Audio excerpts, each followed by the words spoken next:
एक बार की बात है, गौतम बुद्ध भ्रमण करते करते एक नगर में पहुंच जाते हैं। वहां पर पहुंचकर गौतम बुद्ध रोजाना अपना प्रवचन देते हैं।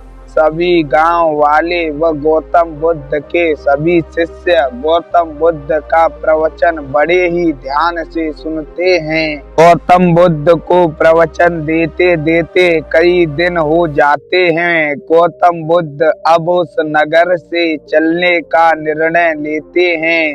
तब गौतम बुद्ध को पता चलता है कि इस गांव के बाहर एक वेश्या रहती है जो कि गौतम बुद्ध से मिलना चाहती है, परंतु गांव वाले उसे गौतम बुद्ध से नहीं मिलने देते।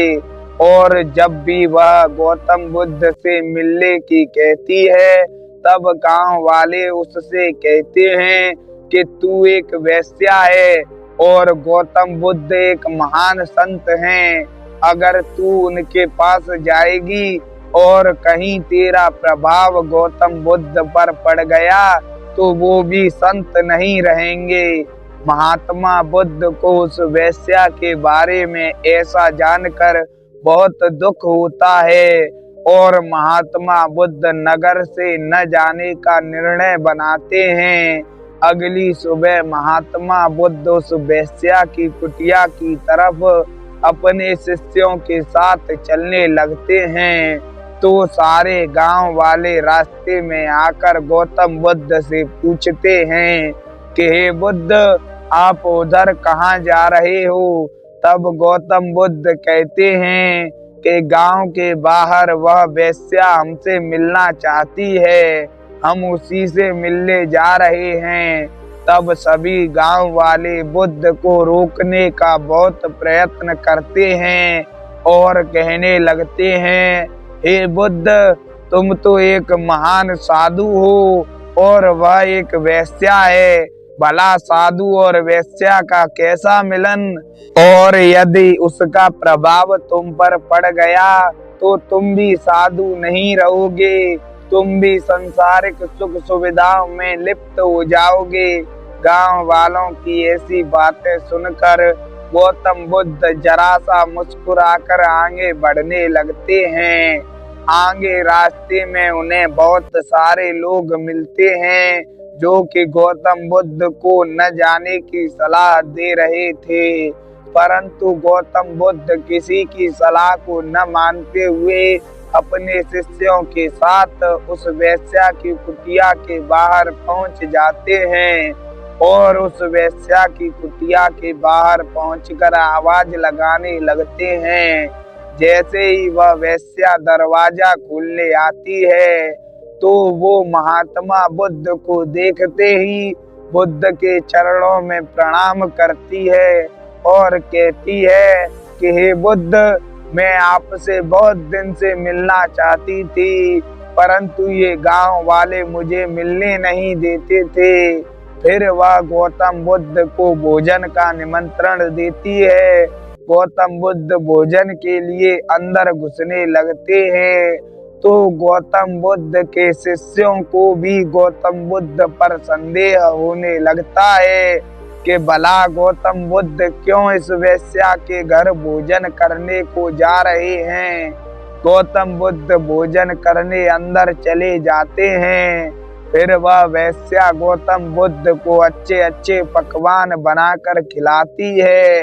गौतम बुद्ध के भोजन करने के उपरांत गौतम बुद्ध उस वेश्या से जाने का आग्रह करते हैं, परंतु वह वेश्या गौतम बुद्ध को जाने से मना कर देती है और कहने लगती है कि हे बुद्ध, आप कल जाना, आप यहीं विश्राम करो और आप प्रातः काल होते ही चले जाना। गौतम बुद्ध उसकी बातें टाल नहीं सके और वहीं रुकने का निर्णय ले लेते हैं। अब सारे गांव में यह बात हवा की तरह फैल जाती है कि गौतम बुद्ध सारी रात एक वेश्या की कुटिया में रुकेंगे तो सारा गांव हाहाकार मचा देता है और कहने लगते हैं कि गौतम बुद्ध भी नीच है, कुलीच है, उसका भी चरित्र अच्छा नहीं रहा। वह एक वेश्या के साथ रात बिता रहा है। वह कोई साधु संत नहीं है, वह भी काम योगी की तरह और मनुष्यों की तरह वासना में लिप्त हो गया है, जिस कारण उसे वेश्या की कुटिया अच्छी लग रही है। सारे गांव में यह बात बहुत जोर शोर से फैलने लगती है। अब सारा गांव वेश्या की कुटिया के बाहर आकर बैठ जाता है और प्रातः काल होने का इंतजार करने लगता है।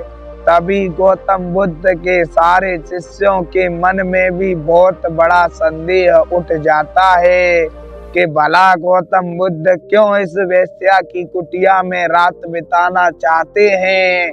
अब तो गौतम बुद्ध के शिष्य भी बुद्ध बनने से इनकार कर रहे थे और कह रहे थे कि हमें ऐसे महात्मा की शरण नहीं चाहिए जो खुद ही चरित्रहीन हो, जिसका खुद का ही चरित्र मलिन हो गया हो।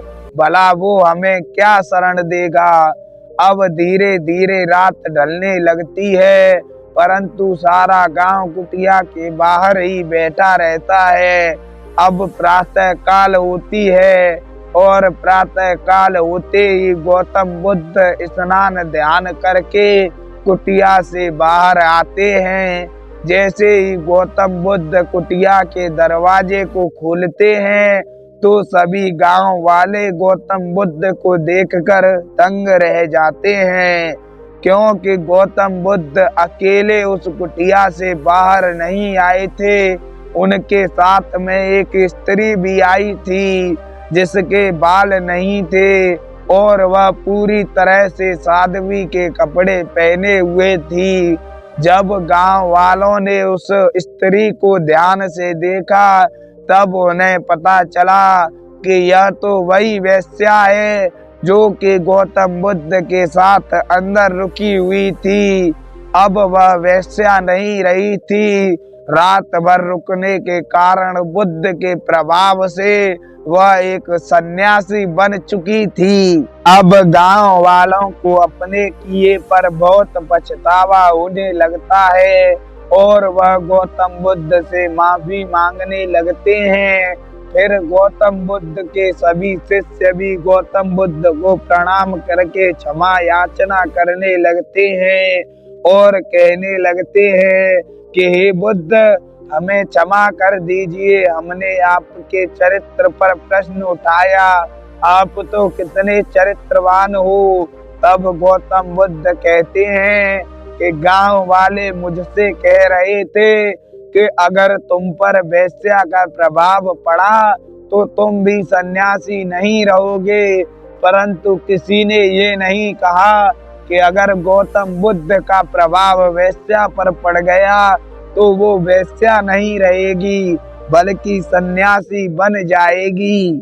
फिर गौतम बुद्ध कहते हैं कि मैंने साधना के बल पर अपने मन और दिमाग पर पूरी तरह से नियंत्रण पा लिया है। किसी भी व्यक्ति और वस्तु का समस्त संसार में मेरे ऊपर कोई प्रभाव नहीं पड़ सकता है, क्योंकि मैं अपनी इंद्रियों को जीत सकता हूँ और जिस व्यक्ति ने अपनी इंद्रियों को जीत रखा हो भला उस पर काम वासना क्या ही प्रभाव डालेगी। ऐसा कहकर गौतम बुद्ध उस नगर से प्रस्थान करने के लिए तैयार हो जाते हैं और वह वेश्या रूपी साध्वी भी गौतम बुद्ध के साथ प्रस्थान करने लगती है। फिर गौतम बुद्ध के सभी शिष्य भी बुद्ध के साथ जाने लगते हैं। आगे चलकर यही वेश्या एक बहुत बड़ी साध्वी बनती है जो कि बौद्ध धर्म का बहुत ही जोर शोर से प्रचार करती है। तो कैसी लगी आपको हमारी कहानी, कमेंट करके जरूर बताएं। वीडियो को लाइक करें, चैनल को सब्सक्राइब करें। मिलते हैं जल्दी ही एक और नई कहानी के साथ।